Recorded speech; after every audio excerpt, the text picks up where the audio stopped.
Hello. In this lesson we're going to look at the apostrophe. Apostrophe is a big word for a small sign, and although it's a little mark, it gives writers of English a lot of trouble. In fact, research shows that at least half of the inhabitants of the UK can't use apostrophes correctly. But if you need to write accurate English, I have good news for you. If you follow a few basic rules that I'm going to teach you, you can master this little monster. To begin with, apostrophes are used in two ways. Firstly, they show possession. And secondly, they're used to show contractions. That's where letters are left out. In this lesson, we'll be looking at how apostrophes are used to show that someone or something possesses or owns someone or something else. So let's do it. To begin with, we will look at singular nouns that possess something.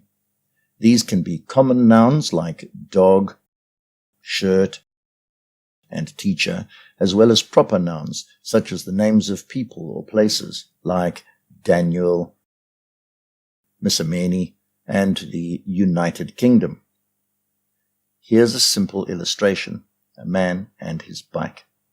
He owns the bike, so we speak of it as the man's bike, and we show possession by adding an apostrophe and S after man. Let's stay with the bike illustration, but change it a little bit. This time, we will speak about the wheels belonging to the bike.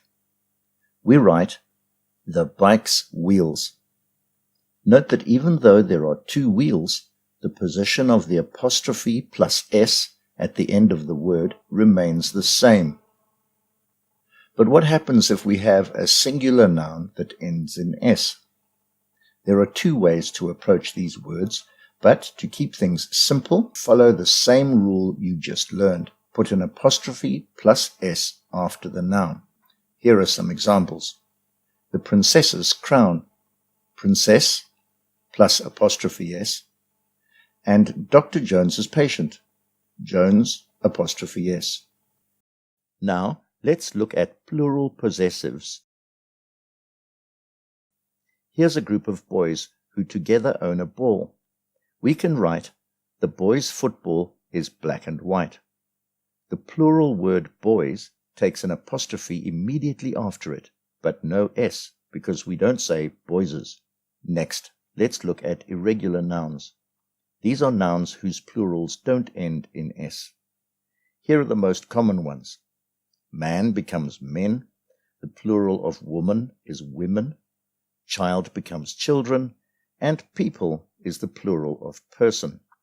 And by way of examples, we have the men's cars, the women's dresses, the children's toys, and the people's houses.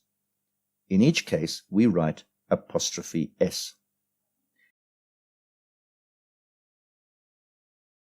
Here's an unusual one, sheep. It's very different because the plural of sheep is also sheep. There is no change. If we write the sheep's wool, and we are only referring to one sheep, it's apostrophe S.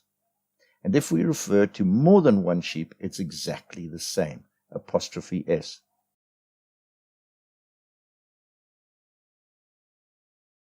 Now let's look at possessive pronouns and adjectives. These are words such as yours, his, hers, ours, theirs, and its. They do not take an apostrophe. Here are some examples. This bed is mine, and that one is yours. This pen is not his, it is hers. The ground floor room is ours. The first floor one is theirs. That is an old house, and its roof leaks. But the possessive forms of one, not the number one, someone, and somebody do take apostrophes. Some examples are, regular exercise is important for one's health. Someone's sunglasses were left on the table. And somebody's coffee was upset over my book. All have apostrophe S. To recap on this lesson, let's have a look at the basic rules for using apostrophes to show possession. For possessive singular nouns, add apostrophe s. For example, my boss's office is on the 10th floor. We write boss apostrophe s. For possessive plural nouns that end in s, just add an apostrophe. For example, my boss's offices are on the 10th floor. Note that the plural of boss is bosses, so we simply add an apostrophe after the word. And for plural nouns that do not end in s, add apostrophe s. For example, the children's school is closed today, so we have children apostrophe s. The next lesson will cover apostrophes as they are used to indicate contractions. See you then.